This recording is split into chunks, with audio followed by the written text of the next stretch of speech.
去咗災民嘅中途宿舍砌屋，好多災民開始安置喺唔同嘅地方。物資站一啲應變嘅民間組織都開始解散。今日嗌人要11個壯丁，我就自動請纓，誰不知原來係去中途宿舍。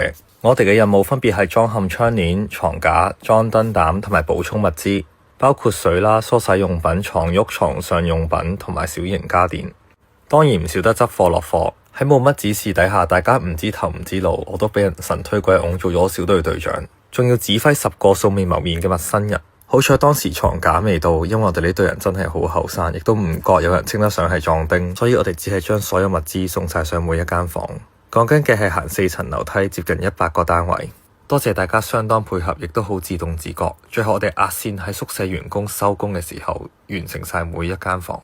臨時嘅應對，廣大市民都做得好好。嚟緊要做嘅就諗下長遠嘅機制，希望呢種同舟共濟嘅港人精神可以繼續蔓延，唔係一時嘅感動同熱誠，而係繼續發揮各自嘅能力、各自嘅光芒。希望災民早日安頓，真相